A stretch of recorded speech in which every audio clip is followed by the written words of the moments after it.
So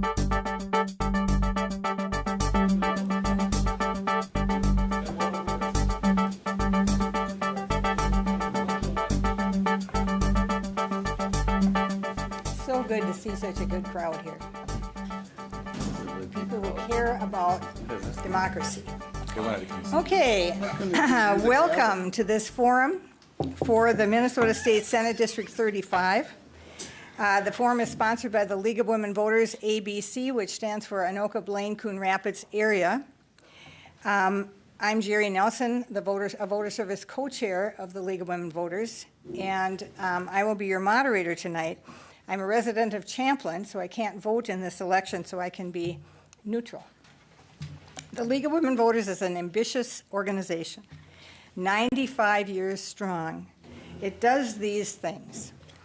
It encourages the informed and active participation of all citizens in all levels of government. It works to increase understanding of major policy issues, and it influences public policy through education and advocacy. The League does not support or oppose any political candidate or party. Rather, the League provides voter education opportunities, such as this forum, to bring the candidates and their views to you, the voters. The views expressed are those of the candidates, not of the League of Women Voters. For more information about the League of Women Voters, you can check out the League of Women Voters Minnesota website, which has an ABC link, and our Facebook page. Males and females are invited to join. There's room for all in the hard work of democracy. The District 35 Senator, Brandon Peterson, resigned as of October 31st last year. So there will be a primary election on January 12th and a special election on February 9th to fill out his term. The candidate who wins will serve through this year and will be up for re-election this November in the November 8th election. All candidates for the special election were invited and are participating tonight. Two candidates are on the Republican Party primary ballot, Andy Aplikowski and Jim Abeler.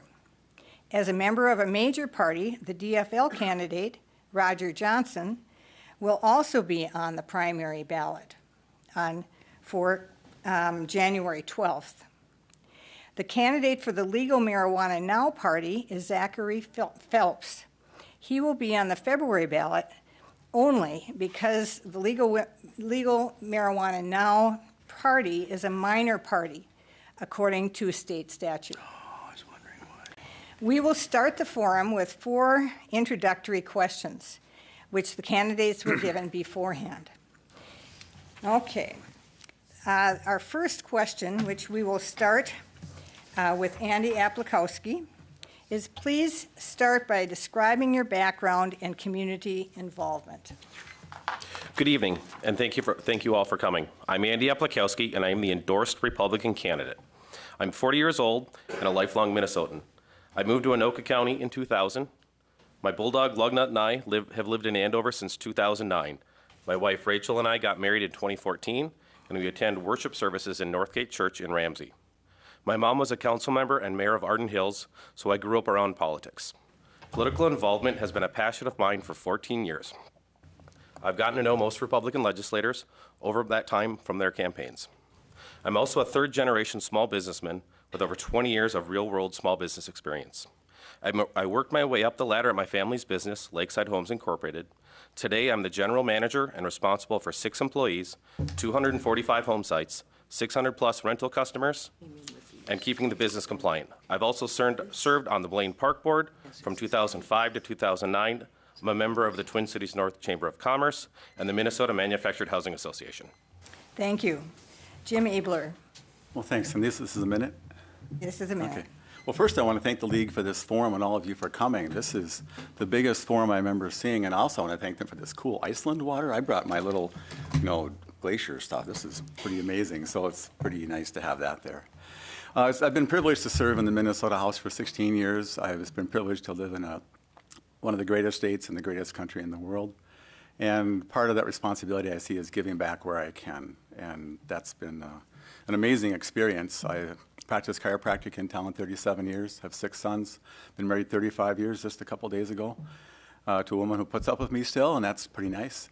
And the people I've gotten to meet in my legislative time and my civic time and campaigns and running for the U.S. Senate has really broadened me a lot, and I think prepared me to serve well in this next role. And I'm eager about that. I'm eager for the discussion, and I look forward for the privilege to serve again this awesome city and district of ours. Zachary Phelps. Well, I'd just like to start by thanking you all for being here tonight. My name is Zachary Phelps. I'm 24 years old. I was born and raised in Ramsey, Minnesota. I'm endorsed by the Legal Marijuana Now Party, and I am seeking office as a state senator for District 35. My family has had a history of community involvement growing up. My younger brother and I were both Cub Scouts, and our parents were both then leaders. We went on to become Boy Scouts, where we served our community in many ways. I played football for the Ramsey Youth Athletic Association, or the RYAA, throughout middle school. I studied jiu-jitsu under Sensei Joel Coles, which taught me self-defense, discipline, and control. This last summer, my girlfriend Kira and I worked on the Bernie Sanders campaign, which inspired me to become involved politically and be the change that I wish to see. I'm a normal working-class citizen who wishes to seek better representation for his people and to end the war on cannabis that has affected so many innocent lives. Thank you. Thank you. Roger Johnson. Yes, good evening. Thanks for coming. 2 things that I was really good at in high school was work and study. These are the same 2 capacities that I intend to take to the Minnesota Senate when I work for you. I have degrees from several universities. I've been a professor of physics and engineering at North Hennepin Community College for 35 years, and an adjunct professor at Northwestern University in Roseville. I've got 40 years of experience in working with young people in a variety of venues. Along the way, in my community, I've been a city commissioner, a scout leader, an athletic coach, a YMCA board member, a parent legislative team member at our schools, a school board task force member, an Anoka County ambassador, and an advisory committee member at the Coon Creek Watershed and 3 area colleges, and 3 committees on the Metro North Chamber of Commerce. It's important for young people to have opportunity and access to positive influences in their lives. My record of helping youth is long and positive. I'm interested in ensuring 2 things for them: access and opportunity. I even testified in favor of keeping the Anoka Technical College open about the same time that Mr. Abeler did. I've been helping my community in a multiplicity of ways for a long time. Thank you. Thank you. The second question will start with Jim Abeler. What are your qualifications for serving in the Minnesota Senate, and why are you seeking this office? This is a 1-minute question. Well, thanks. I'm glad you asked. I think that there's 4 very nice people up here who have high hopes. I think one of us is the best suited to serve, especially given the role it's going to be. There's a lot of challenges that the state has, and this area has, and one of which it's not a sin to be senior in the legislature. And it's not bad to have experience and know what you're doing. It's good to know how to solve the issues of healthcare and education and transportation and the environment and the other things that are so important to our region. And I have an advantage in that. I actually know the people, and I'm in a position to work. If you, on the way out, you can pick up one of these things that talks about some of my successes. But I'm not a career politician. Actually, I've had 2 jobs all the way through. I'm a chiropractor. I've run private property. I fix roofs. And the legislature has actually been more of a service. And so I believe I'm in a good position to make quite a difference for the area. Thank you. Thank you. Zach Phillips. Well, I am qualified by Article 4, Section 6 of the Minnesota State Constitution. I am over 21 years of age. I am a legal voter, and I've lived inside of District 35 my entire life. I'm a concerned citizen of Anoka County who wishes to seek better representation for his people and be a voice for those who otherwise would not have one. I've lived among the citizens of District 35 my entire life, and I care about them very much. In order to get young people involved and excited about politics, we have to get young people elected. Bjorn Skodquist was elected in the year 2000 for the mayor of Anoka at the age of 22. And he's always been an inspiration and an example to me of how young people can make a change in the world if they wish to. Millennials in general, people my age, have had the assumption growing up that you have to have superpowers that to be able to make change, that regular people are helpless and need a hero to save them. What I'm here to show people my age and everybody else is that Finish your sentence. that you don't need to have superpowers to make change. Real, regular people are the real heroes, and the ballot is our superpower. Thank you. Thank you. Roger Johnson. I possess a set of important analytical skills, and I write well.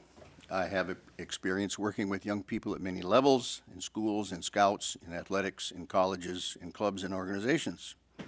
I've been involved in my community for many decades. I'm a trusted member of many boards of directors of various public and private organizations, from schools, colleges, the Watershed District, YMCA, even Lions clubs. Protecting taxpayer money and dispensing it so there is transparency and accountability would be uppermost in my work as your senator. Providing access and opportunity for young people and our seniors, and protection for the middle class as we build a better state will be my operating goals. If we can build a state economy with revenue that is both stable and predictable, we can build a better society, benefiting both the least among us as well as the most successful. I want to be a part of that building process to restore Minnesota's economy by maximizing our agriculture, our manufacturing, and our mining, and always with a view of protecting our environment for future generations. Thank you. Andy Aplikowski. I'm running because the Senate needs new ideas from a real-world businessman who knows the burdens and unintended consequences of costly mandates on job providers. I earned the Republican endorsement in November, and I wouldn't have continued my campaign without it. It was a competitive race with 3 other candidates, including Mr. Abeler, but ultimately, your Republican neighbors overwhelmingly decided that they wanted someone new with a fresh voice they could trust to represent them in the Senate. I share the values and principles of the district. I'm pro-life. I'll defend faith and traditional family values. The Second Amendment shall not be infringed, and I support local control. As a firm believer in lower taxes, less government, and more personal freedom, I will make safe roads and bridges a priority, not a last-minute bargaining chip. In this election, I'm the only candidate who has pledged not to raise your taxes, including the gas tax. Government spending has already increased 25% in the last 3 years, yet the last session ended without a transportation bill. It's clear St. Paul needs better priorities, not more revenue. Thank you. Our third question and third and fourth questions we'll allow 2 minutes for. And Zach Phelps, you'll be first. If elected, to what committees would you hope to be appointed and why? Well, I guess first and foremost, if elected, I would like to be appointed to the Judiciary Committee so that we can begin the discussion of the failed war on cannabis and ending prohibition of cannabis in the United States and in Minnesota. Every year, thousands of innocent people are incarcerated at the expense of millions of dollars of American tax money, Minnesotan tax money. And these people are, regular, innocent, upstanding citizens in their community, but they're thrown in jail simply for their wish to grow and to use a medicinal plant. I would also like to be appointed to the Environment, Economic Development, and Agriculture Division so that once we do achieve our goal of legalizing cannabis, we can begin to discuss the benefits of, or agricultural and economical benefits of growing and regulating cannabis sales in Minnesota. Minnesota can create thousands of good-paying jobs in regulated recreational marijuana sales, not to mention that if we reopen the market for industrial hemp, which is a great food, fuel, we can begin to expand our economy. It will actually help, it will increase our economic value tenfold. I would also like to be appointed to the Transportation and Public Safety Division because I am well aware of our crumbling infrastructure in this country. If we do look at states like Colorado and Washington for projected tax revenues, we can begin to see that just last year alone, they made $70 million in tax revenue, 20 of which they're putting towards education. It's in my belief that if we were to do the same thing, we could use money just like that to repair our roads and our bridges that are crumbling beneath us, as we saw with the 35W collapse. Legalizing cannabis will actually enhance public safety because it's going to put gangs and cartels out of business that profit off the black market sale of cannabis. And regulation will make cannabis safer for consumers to buy and to use. Thank you. Thank you. Roger Johnson. Well, the question was what committees would I hope to serve on? There are 23 committees in the Senate, 15 main committees, and 8 budget division committees. I see that Brandon Peterson was on 5 of those committees. He was on education and the E12 budget division. He was on higher education and the higher education budget division, plus local, state, and local government. The question is whether or not my continuing to serve in those committees would make any sense, or whether there might be a better plan for Anoka County. I've got a broad set of skills and interests, and by my own count, I could serve on 15 of those 23 committees quite easily. But I realize I could never do that much, nor would I be expected to. I would first consult with Senator Michelle Benson and Senators Alice Johnson and John Hoffman, who represent Districts 31, 37, and 36 respectively, that cover other portions of Anoka County, in an attempt to find out whether or not they have an interest in trying to position our full delegation to St. Paul to best represent the citizens of Anoka County and see where that discussion leads. I see, for example, that Michelle Benson serves on Environment and Energy, Health and Human Services Budget Division, and the Health and Human Services and Housing Committee. Senator Johnson serves on the Education Budget Division. She's Vice Chair of Education, and she's on State and Local Government. And Senator Hoffman is on the Election Subcommittee, Environment and Energy, E12 Budget Division, and Health and Human Services and Housing. I would do well at any of those committees that my colleagues are working on, but I wonder if we wouldn't want to be smarter for Anoka County and avoid needless duplication. In that sense, that would leave me with higher education and workforce development, higher education and workforce development budget division, and having experience in higher education would be a natural for me. Also, transportation and public safety and the transportation and public safety budget division would be important to me, as well as commerce, all of which I'd be delighted to work on as your new senator. Thank you. Thank you. Andy Aplikowski. Transportation is my main goal for committee assignment because I believe safe roads and bridges should be a top priority. Highway 10 has 3 more bridges to build. We need to extend the 3rd lane all the way through our district.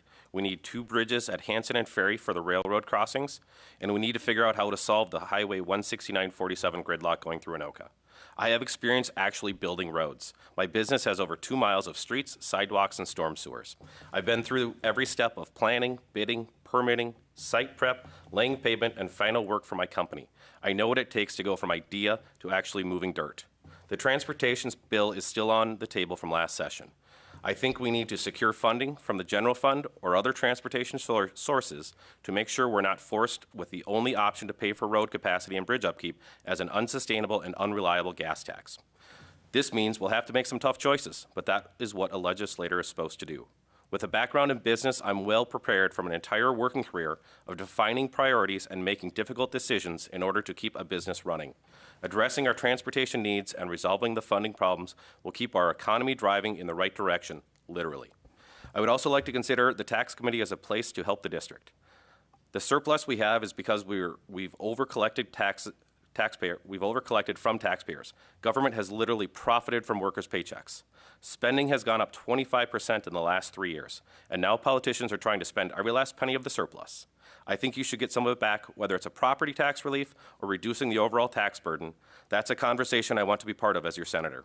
Education is also a big concern for the district that I want to help solve. I'll work with school board members to make sure state policies help, not hurt our children's education. I oppose Common Core and believe the best decisions are made locally. Thank you. And finally, Jim Abeler. Well, thank you. Yeah, it's an exciting prospect to consider where you could best work, and so you need to consider the needs of the district. And as I've been talking to folks, they really care about what's going to happen with their kids. And the education efforts across the whole district, both higher ed and the K-12 part, is really important. Luckily, Anoka is a leader in that. I know there's some challenges we have locally here, people know, but if you look at the whole state, we have the best achievement gap. We have some of the highest graduation rates, something to be proud of we could export, and so I want to serve in that area. The whole healthcare area is where the money is going, and someone needs to stand up for the consumer and the small business people whose rates are going up 40 and 60%. You cannot solve this with a slogan. It has to be solved with people who know what they're doing, and you sit down and you figure out the hard answers. And there is no easy answer. But somebody had better address it who's got a history in it and a background and knows how to solve it. There is no one there now who's in a position to work on that. And if you read the sound bites about these rates going up, which many of you have experienced, they're lame. That's what drives me to want to go back, is to make a difference about that. The transportation matter is a mess. It defies resolution. We got a gas tax a few years ago to fix a bunch of bridges, and we happened to get a third lane. But you can't solve it with a gas tax. Luckily, the governor relented from his gas tax desire this time, but that still leaves us with a big challenge. And a lot of the choices are really lousy. Some people say, well, let's just quit doing this and put it all the roads. Well, that's good imagination, but it's not practical. So how are we really going to solve it? With good people trying to find a way to come up with a politically tenable, workable solution that actually provides monies to fix Highway 10, 47, but also the rest of the state, because they're not going to just, oh, good, Anoka gets its road. And so that's the practical reality we have with that. And finally, the property tax is killing some of our people. The business tax is really a burden on some of our small businesses. It'd be kind of fun to work on that and try to make a dent in that as well. Thank you. Thank you. Okay, our final question here for the introductory ones is, what issue are you most passionate about, and what are your plans to address it? And we start this time with Roger Johnson. Well, my position on the most critical issues facing our state district can be found on my website, which is www.rogerjohnsonforsenate.com, and I invite you all to consult that site. But unquestionably, my most passionate issue is how we can prevent the ever-sliding backwards of the middle class. You know, post-World War II unionization and collective bargaining agreements established a pattern of worker rights and benefits, including pensions, both in the private and public sectors. That grew till about 1980. I came of age in that period. These middle-class building cornerstones have been under relentless attack for the last 35 years. In Minnesota today, a family of 4 working 40 hours a week needs $17.20 an hour just to afford a 2-bedroom apartment with the standard 30% of their income devoted to housing. This was just reported last week in a recent article with the similar figures for every state. If you do the math, that's an annual Minnesota income of $34,400 for 50 weeks of work, with $860 left over for that apartment. Is there any wonder that the Walmart employees and the McDonald's employees are demonstrating for $15 an hour when it takes more than that in this state in order to keep yourselves above poverty? Today, less than 50% of Americans occupy the middle class, as defined by incomes between $26,400 and $120,000 a year. We should all be passionate about a solution to this middle class drop-off before our democracy disappears altogether. We can improve things here by doing a number of things in the state of Minnesota. The University of Minnesota's incubator program needs to be reviewed by the legislature. Second, we should mandate a maximum of STEM effort at all MnSCU and University of Minnesota institutions. Third, we should create investment groups, both public and private, to build businesses in Minnesota. And we ought to challenge DEED to get more involved in the planning for the future employment. Thank you. Andy Aplikowski. Again, I believe we need to make safe roads and bridges our top priority, not a bargaining chip. Gas prices fluctuate, economies grow and shrink, federal CAFE standards are reducing the amount of gas used each year, and it makes it impossible to regularly meet the demands of our transportation system using a gas tax alone. State spending has increased 25% in the last 3 years, and we're carrying surpluses. The Star Tribune has said one of the reasons they didn't endorse me last night is my pledge not to raise the gas tax. Everyone agrees our aging and congested transportation system needs more funding. Maybe we should try funding roads first out of the general fund, or bonding, or by redirecting existing taxes. We currently send the sales tax on auto parts to the general fund. Why not dedicate or redirect those to help fund our transportation needs before considering even raising a gas tax again? Since the remainder of this term will cover the bonding year, this is a great opportunity to make the bonding bill a roads and bridges bill. For a project to receive bonding, it has to be for a purpose in the Minnesota Constitution, a specifically designated by law, have a lifespan of 10 years, and be publicly owned. Transportation happens to be a constitutional responsibility of Minnesota. After the election, I'll be reaching out to local officials to start formulating my plan for how we can work together on critical projects for our representative constituencies. A good example is the Hanson Boulevard Railroad crossing.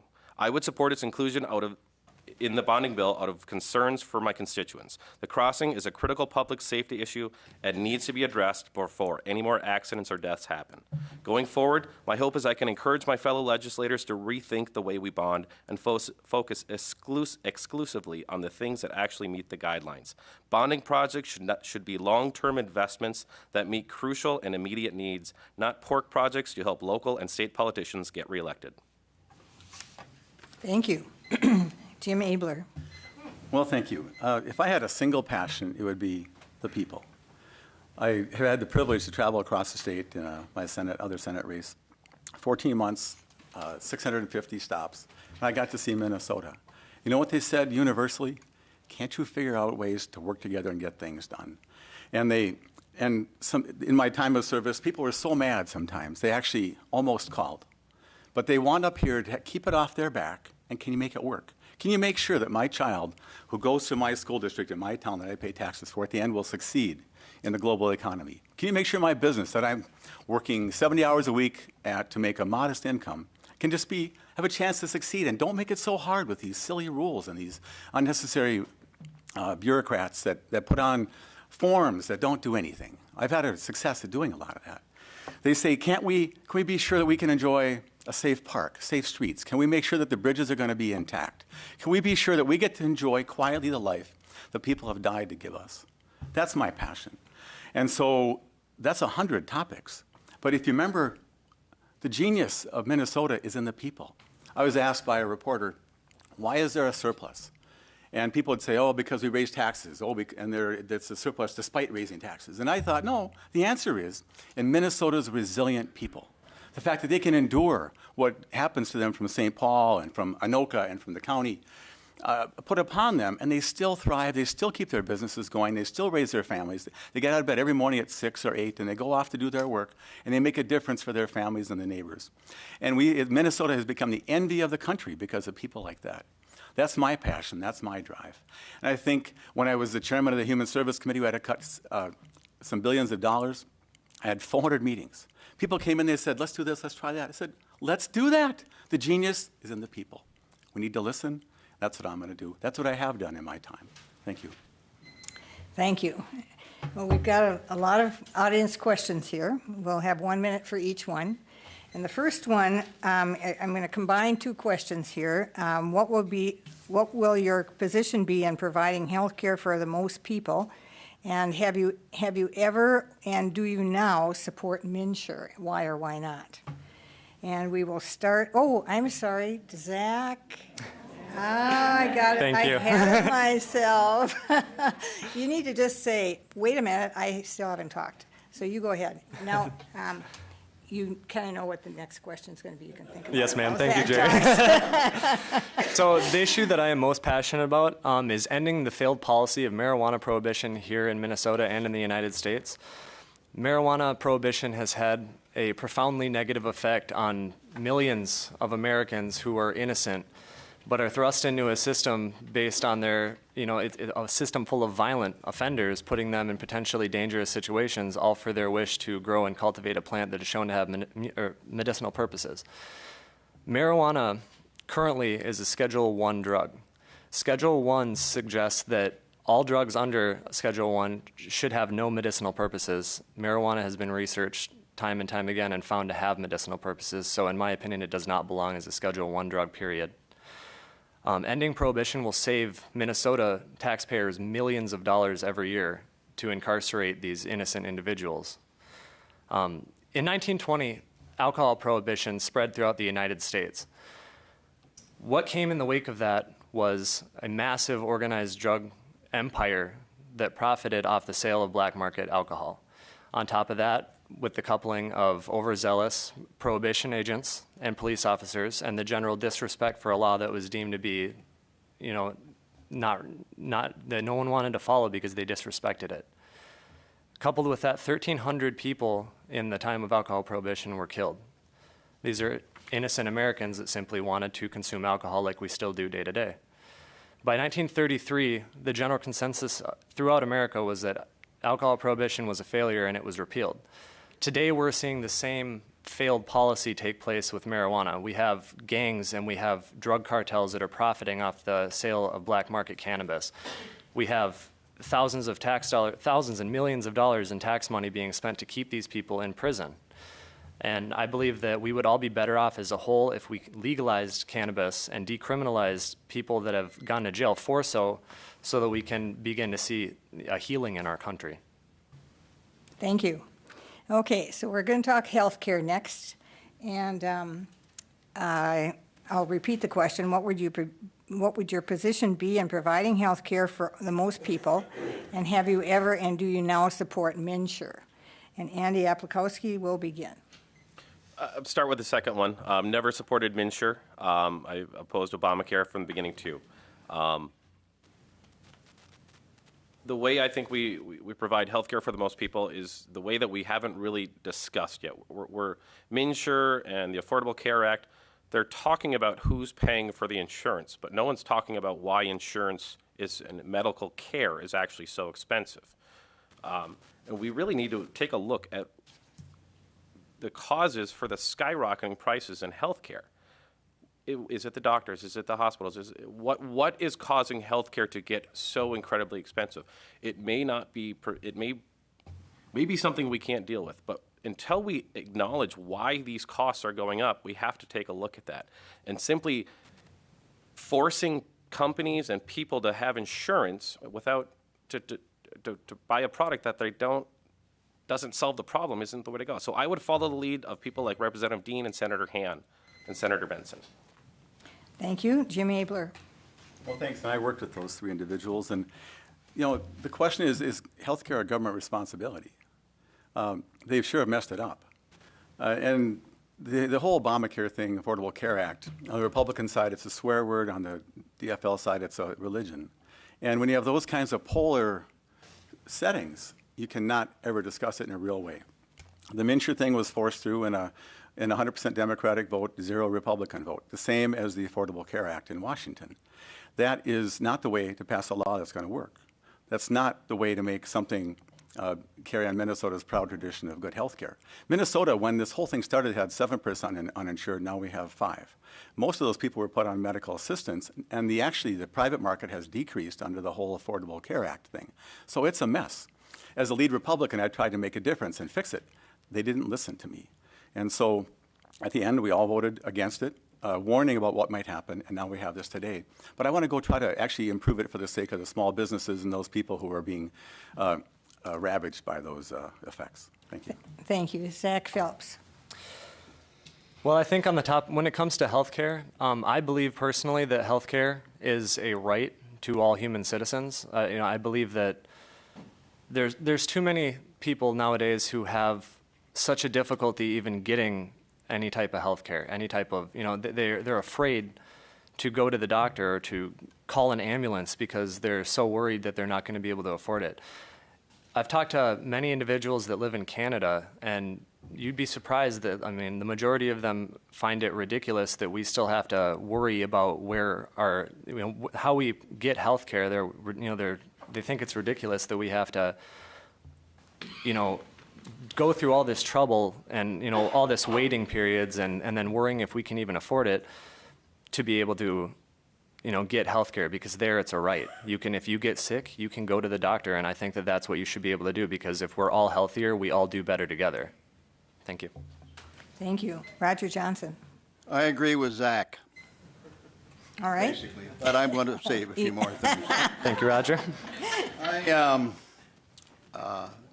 I have a really good health care program, but I have some members of my family who do not, and I have been worried about them for a very long time. I'm really glad we have Obamacare. I know that Andy would get rid of it and get rid of MNsure. I would not do that. I think there may be plenty of things wrong with Obamacare and plenty of things wrong with MNsure, but at least we've got a foot in the door on doing something from the government perspective on health care. Mr. Abeler asked the question, is health care a government responsibility? I'm not sure as I listened to his answer whether he answered his own question. I think he thinks it's a government responsibility. He says he wants to fix it. He's an expert in it. We ought to take advice from him. But I've always felt that health care is a right. And in much the same sense as we have vaccinations for children in school, we ought to have health care for our children as well. Okay, let's move on to education. To be successful in today's economy, our young people need higher education, but many start their working lives with large debts because of the cost of higher education. What do you think Minnesota should do to help our students? Jim Abeler, you're first. Well, thanks. I had the privilege to serve on the higher ed committee for a while, and I've always wondered, even as a student, why is it going up so fast? And no one seems to know why. When I went to Hamlin 100 years ago, it was $2,000 in '72, and now it's like 50 or something. And so inflation is farther than that. And so where's the money go? So what you want to focus on is the product.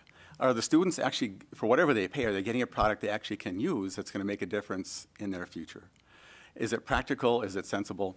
One of the things we were successful in that we preserved, and in a minute you can't discuss higher ed, by the way, Madam Chair, but we were able to save the Anoka Tech from being closed with community effort and a collaborative approach so that the students in this area who wanted to have a chance to do technical training could have that. Out of that has evolved STEP, where the high schools are working to help students kind of with a hybrid program, and out of that has come schools in a school for college credits. There's lots of ways to do it if we just put our minds to it, and I wish I had more time. Thanks.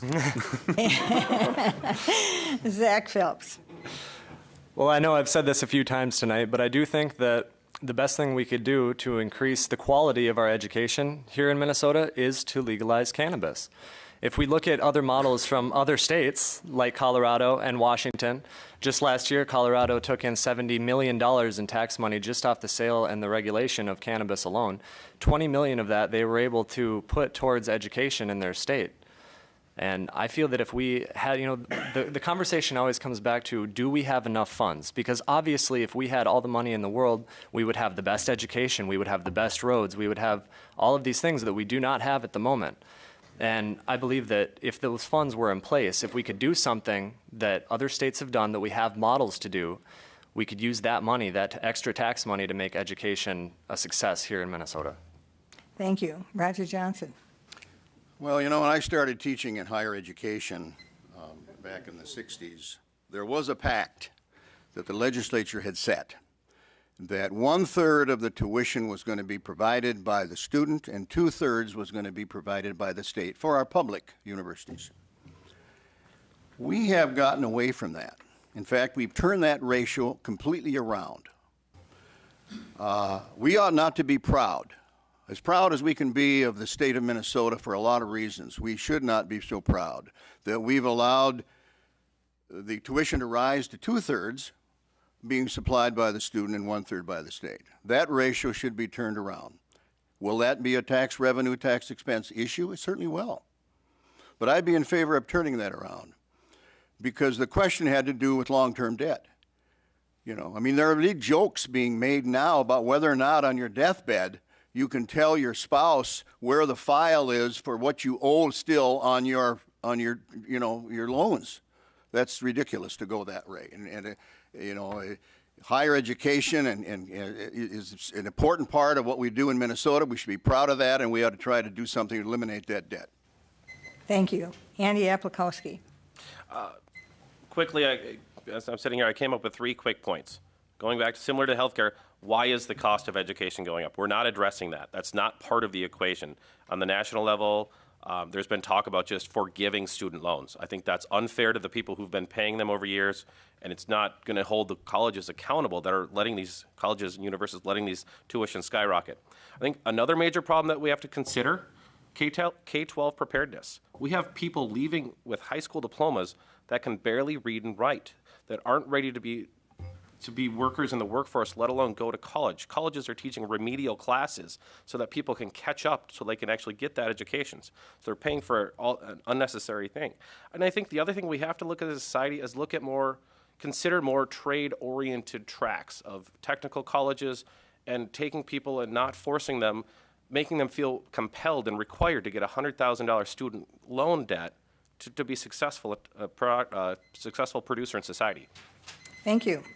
The next question is, how do you see Minnesota working with the federal government to implement the sustainability goals from the recent United Nations Climate Change Conference in Paris? Zach Phelps, you're first. I know, honestly, I haven't spent enough time with this issue to be able to provide an educated answer on it, but it is one that I feel needs to be addressed. I would like to do the research and be able to get back to you at a later date. If you visit my website, www.votephelps.com, I oftentimes do post when I do research on topics or I take stances on topics, and I do post them on there, so you can find all the answers to the questions on there. Thank you. Thank you. Roger Johnson.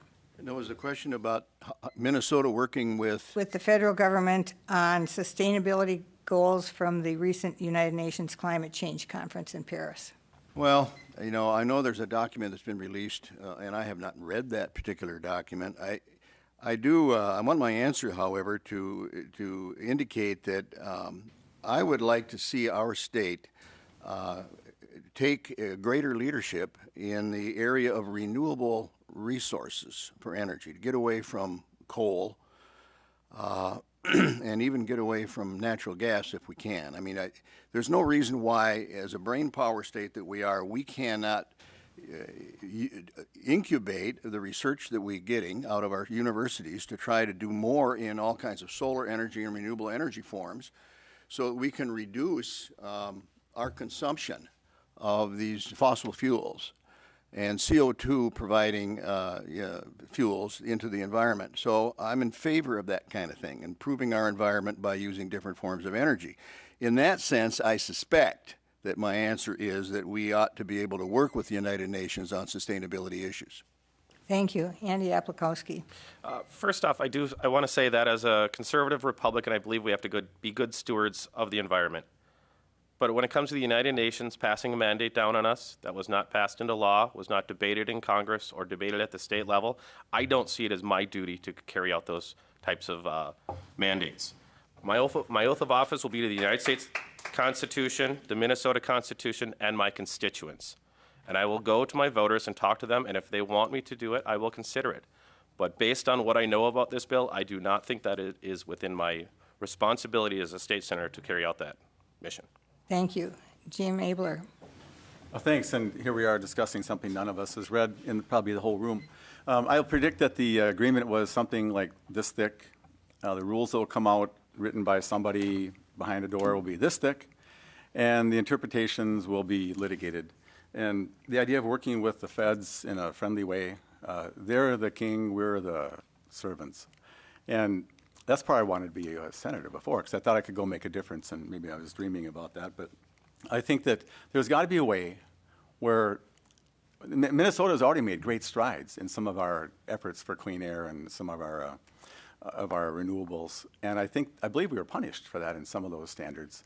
And I think that's unfair as well. And so, and I agree with Andy about the UN to Minnesota. I'm pretty low on my trust level there. I'm all for clean air, clean water, and making sure that our kids are safe and they don't get poisoned, and that we, in the year 25, man is actually still alive. But so there's some way to make that work that doesn't hurt everything. And so it can't just be a small number of people. It can't be the president and the governor and two others. It needs to be a large group weighing in on that. Okay, the next question is, how would you deal with the budget surplus? And Roger Johnson, you're first. Well, there's a big issue. I think the last time I looked, there was something like, by the time you subtract a certain amount of the budget that has to be set aside for a rainy day, we're at something like $1.206 billion that the legislature is going to have to debate over. But you know, if you've got extra money in your family, you know how you handle that money. You sit down, God, we got a nice extra large paycheck this month, honey. What are we going to do? You know, and you've got family priorities. The legislature will have to look at its priorities.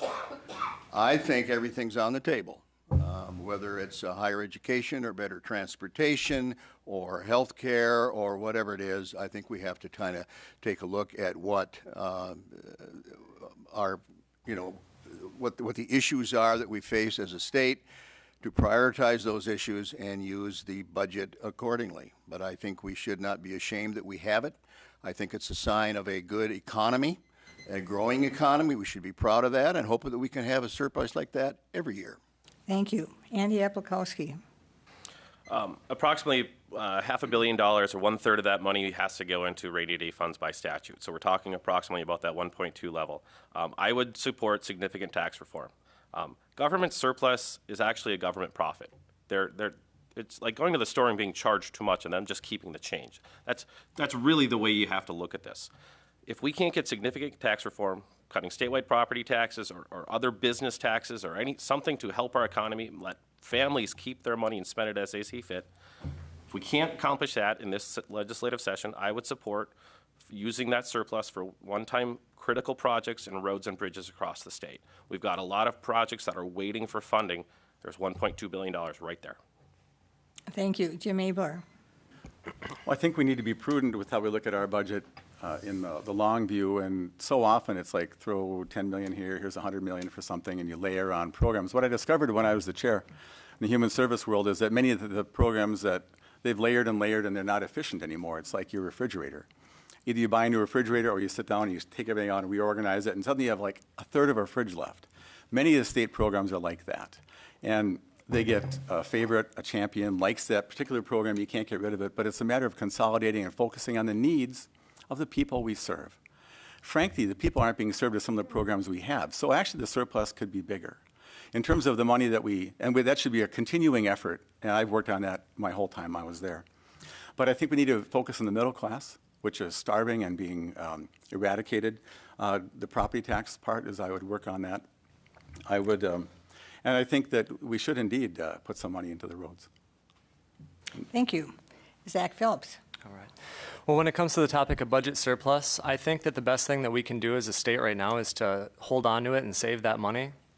Right now we have a budget reserve of about $1.6 billion. Now that's a historic high, but that's about $400 million shy of our recommended reserve amount of $2 billion.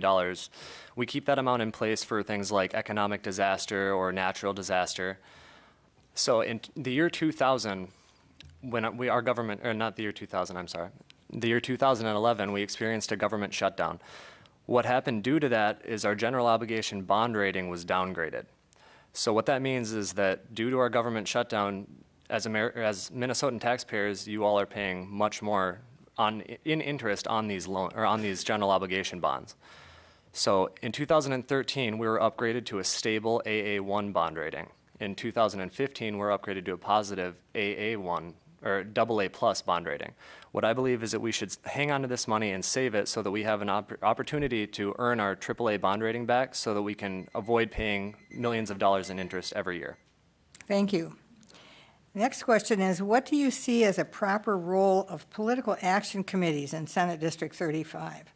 And should they and 501c4 operations be required to disclose individual and or corporate donors of $200 or more?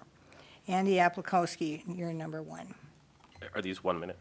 1 minute, yes. You know, the attacks that are going on out there, you know, I condemn any character attacks, you know, as someone who's received them. You know, I know it doesn't have any place in our politics. I want to thank Jim last night for condemning the attacks that came out against me. From my involvement with candidates over the years, I know firsthand how damaging these things can be. That's why I've consciously chose to run a positive campaign. I've never sent out anything attacking anyone in this race. As far as requiring disclosure, if they are in engaging in political action, you know, there are requirement and disclosure limits. I do think people should be able to exercise their First Amendment rights. The right of free speech and association is one of our constitutionally protected rights. So I think it's a slippery slope of just requiring everyone to disclose, because there's lots of groups that would be excluded from that because they're not a PAC, but get to be involved in political committees through other loopholes, if you will. Okay, Jim Abeler. Okay. PACs are interesting things.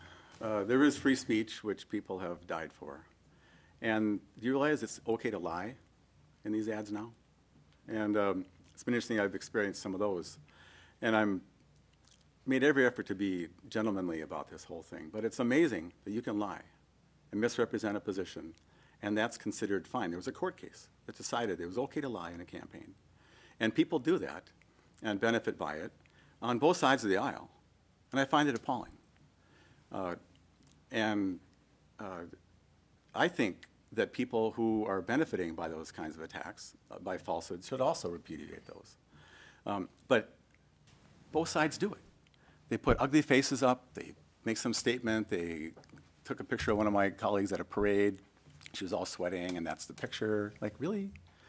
I hope that people weigh in and decide that they just don't want to put up with that, and they're not going to believe such outlandish claims as some of those cards make. Thank you. Zach Phelps?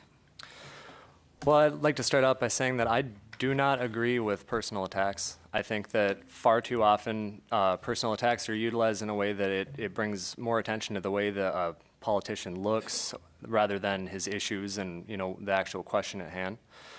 I don't believe in corporate personship whatsoever. I think Citizens United needs to be overturned. I believe that money, big money, corporate money, does not have a place in politics. The buying and selling of politicians is completely wrong. And I believe that, honestly, you know, it should come down to a person's, it's honesty. Honesty is what it all comes down to. Do you want a candidate that is bought and paid for by corporate groups or PACs? Or do you want somebody who refuses to take any money from PACs whatsoever? My stance is that you should. You should refuse money from corporate personhood. You should stand for your people. You should stand for the thoughts of your people and transparently represent them in the best way possible. Thank you. Roger Johnson? If I understood, Jerry, your question correctly about PAC monies coming into the Senate District 35 race, I think we know that there's political monies coming into this district from the outside. I'm not getting any.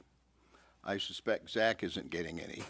I know Andy's getting some because we all get the literature that comes in from the Freedom Club State PAC. That's a PAC that is funded by bankers and big corporations. I don't know if he's got any control over that. Probably he doesn't. But certainly I think that when a PAC like that tries to influence an election in our district, in this county, the names of the contributors and the amount they contribute should be made public. I agree with Zach that Citizens United generally should be overturned. I don't think that corporations are people.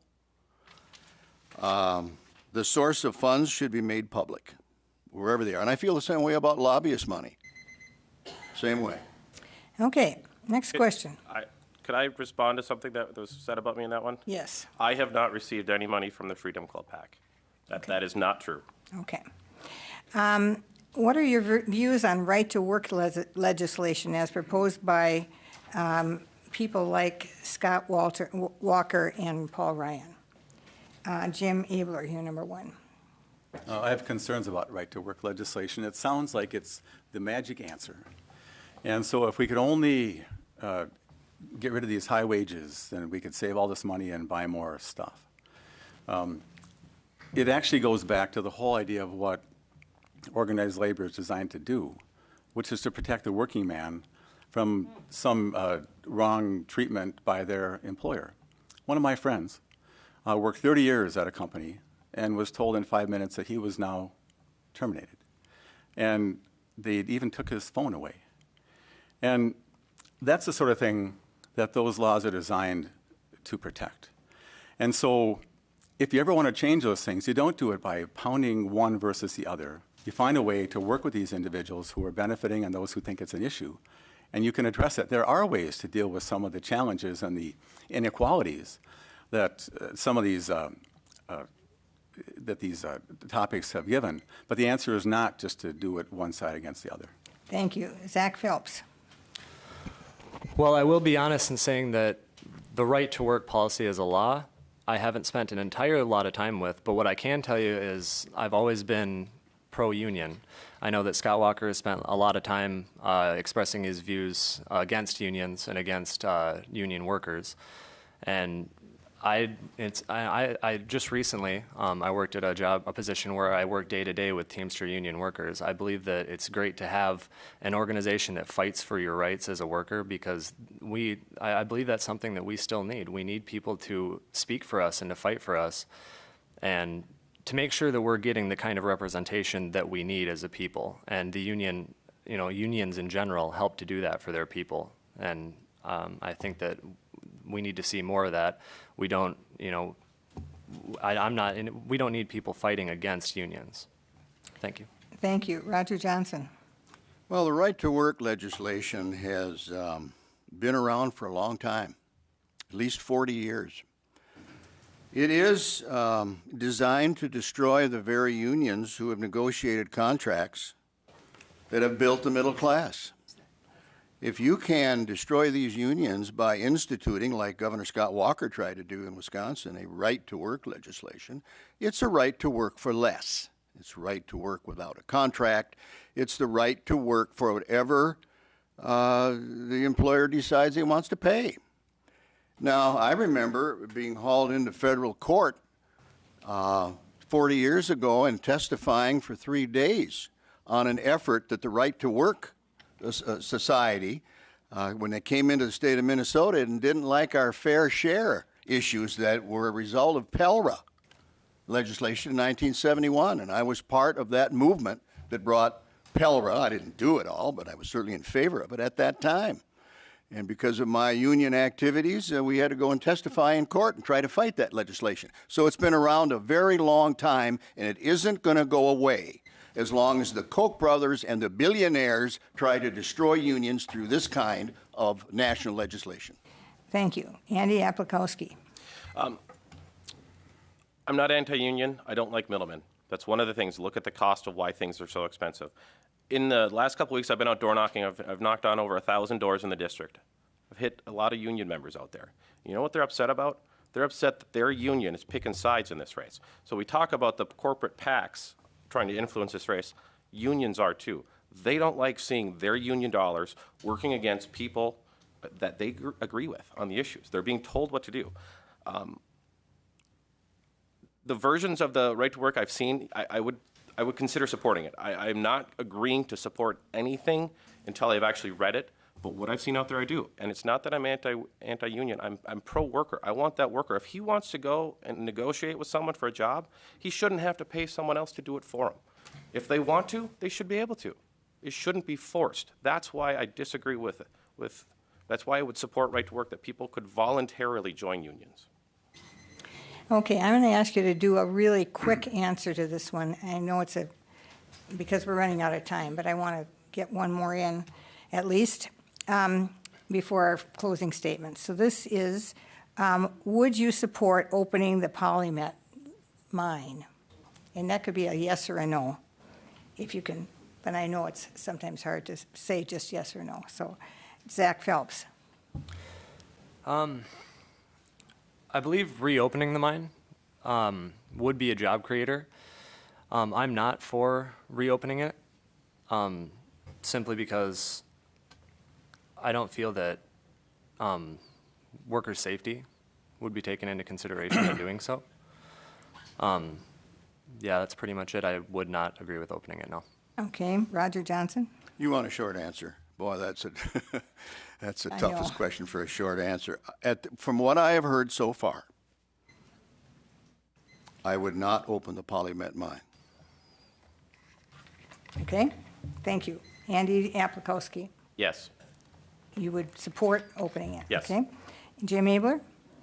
No, we get to answer the question. So, kind of yes. If the concerns about the sulfide pollution are found to be not true, then there's a reason to do it. If indeed it's true, and there's debate about this with good people, then that's a concern. And at the end, the prize might be worse than the consequence. Conceptually, it'd be good to get it open, get those jobs going, find a way to get that mining done in Minnesota. But I have concerns. Okay. We'll move on then to our closing statements, which is 2 minutes in length, and we'll start with Roger Johnson. I want to thank the League of Women Voters for sponsoring this Q&A session this evening. I firmly believe that government can be made better and more responsive to the citizens in its jurisdiction. Neither Republican here tonight is pro-labor. The Tea Party Republican would advance the destruction of the middle class, in my view. Mr. Abeler professes to like labor. He even courts their endorsement. But his anti-labor voting record belies his outward pronouncements. In my judgment, he needs to take a few years off and determine who and what he really is. He actually has some voters I've talked to believing he is the endorsed DFLer in this race. How bizarre. I have no outside independent PAC, like the Freedom Club State PAC, funded by bankers and big corporations, pouring money into this race to help Andy Aplikowski. If you like big corporate PACs lobbying and buying elections like this one, Andy's your candidate. I have no huge list of lobbyists from corporate health care companies to attend a Loring Park fundraiser outside of this district, to dump $30,000 into this race so that Mr. Abeler can carpet bomb this district with signs and mailers. If you like lobbyist money buying this seat, my friend Jim Abeler is your candidate. I'm proudly funded by lots of small individual donations from people who live here and can actually vote for me. I proudly earned the public subsidy and signed off to limit campaign contributions. With my long record of fiduciary responsibility and caring about the plight of others, I'm the candidate that you can talk to about your problems, the problems you face, the solutions you seek, and which we can work out together to solve. This is the Bible on which I'm going to put my hand when I swear to be your senator. It's my mother's Bible, and she'd be very proud that I am here tonight with you. I ask for your vote next Tuesday on the 12th and in the general election on the 9th of February. Thank you. Thank you. Andy Aplikowski. Thank you for the invitation to be here tonight, and thank you all for coming. Having informed and engaged voters is an important part of our election process. Again, my name is Andy Aplikowski, and I'm the endorsed Republican candidate for the January 12th primary. I'm running because the Senate is a place for new ideas and fresh voices to make a difference. This district deserves a senator who they can trust. As your senator, I will focus on making roads and bridges a priority, lowering taxes, limiting government, and expanding your personal freedom.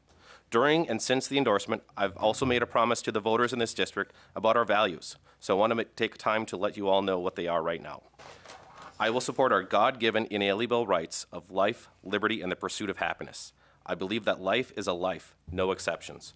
Families make the best decisions for their children, household budgets, and health care, and the Second Amendment shall not be infringed. I'll always be honest and accountable to you, my constituents. I made a conscious effort from day one of my campaign to run a positive campaign about me and where I stand on the issues.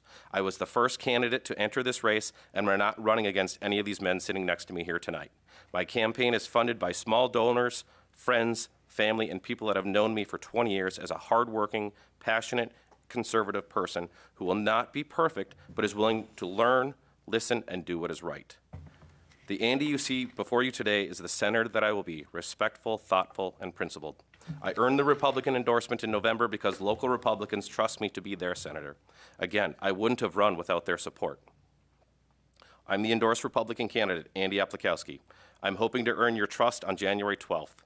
If we haven't met yet, I welcome your questions, comments, and prayers. My cell phone is 612-916-3232. You can also find out more about me on my website, andy4mn.com. Thank you, and don't forget to vote on Tuesday, January 12th. Thank you. Jim Abeler. Well, thank you very much. I've never been so entertained by closing statements before. I'm going to spend a few seconds just... Roger, actually, the DFL thing actually comes from the Freedom Club and those guys that are helping this guy to make people think I'm not a Republican. The $30,000, I wish they would have given me $30,000. It was a fraction of that. That's what we hear. Really? Some of the sponsors never even donated. That's what a great fundraiser that one was. Anyway, it was actually our worst fundraiser, so there you go. So I'm Jim Abeler. I have been blessed to live in this great country. I've been blessed to call many of you constituents and friends and patients and clients, and I've enjoyed being a lifelong resident of this area. This is a great place to raise your kids. Minnesota is an awesome place to house a business because of our people. America is a great place to be and to have a chance to have the freedoms that we enjoy. And so part of why I run is not because I need the work, but we need to find a way to solve our problems. On this, it talks about a proven leader. There are so many people who have thoughts about what they're going to do when they get there, and it never happens. And so I know what can happen. I've made many things happen that were impossible because I worked with people. I don't hate anybody. That's one of my sins from my party. Why? You should hate more people. Why? Why should we not get along and find areas of common ground? Why should we not try to solve our state's problems in a collegial, collaborative way and stop the squabbling? That's what I'm about doing. And I am what I am in terms of what I believe. I am a conservative. I believe in liberty and freedom and small government. And I'm a Republican because I picked a side. And I'm loyal to the principles of that. But I'm also loyal to the people who send me there. When I was a rep, I represented 40,000 people, not just the 15,000 who voted. I plan to represent 80,000 people in the best way I can to bring them together to solve the great problems that are upon us. Without that, we are going to be in harm's way. That's my passion, my commitment. And I hope at the end I have earned your vote. Thank you very much. Thank you. Zach Phelps. Well, I guess I would just like to thank you first, Jerry, for moderating, and I'd like to thank the League of Women Voters for putting on the event, and all of you in the audience for attending. The time is now to end the prohibition of cannabis in Minnesota. We have the ability to free millions of innocent Americans who are put away for growing a plant. We can create millions of dollars in tax revenue. We can create thousands of well-paying jobs, and we can enhance public safety through regulation. This is also the time to achieve transparent representation. I believe that throughout the United States to Minnesota, all the way down to our district here, the people are sick of being lied to. They're sick of being told that things are going to happen that do not happen. They're sick of being made false promises. And they're sick of being misinformed. And what I would like to bring to the public is a transparent representation policy where I can show you what I'm going to be making decisions on, what votes are coming up, so that you can make an informed decision and you can you can voice your opinion in a spot where it will be heard. I believe that getting closer to our constituents is important, and at least 3 dozen legislators at this moment agree that transparent representation is something that needs to come from the Senate.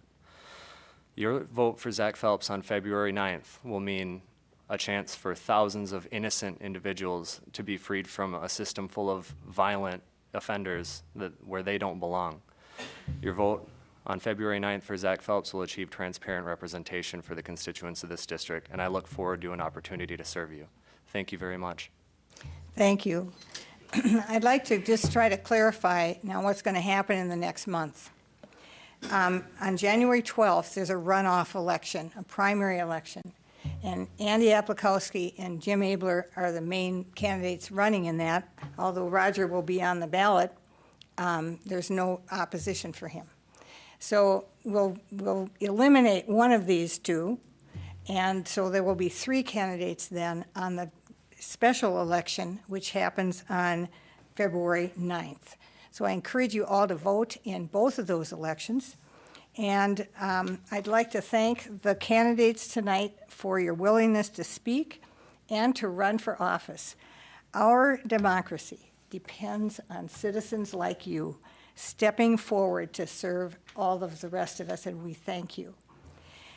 Thank you, too, to the audience that's here, an overflow audience, and for all of the people who will be watching this on cable TV, on QCTV. We thank them for their taping of this event. And you can also see it on YouTube at whatever time you want to watch. The views expressed in this forum tonight are those of the candidates, not those of the League of Women Voters. And the sponsorship of this forum is not an endorsement of any candidate. On behalf of the League of Women Voters of Anoka, Blaine, Coon Rapids area, thank you for coming. And please visit the League's website, lwvmn.org, for election information, and the candidates' websites for more information on what what their stands are on issues. Remember to vote January 12th and February 9th. Thank you so much for coming.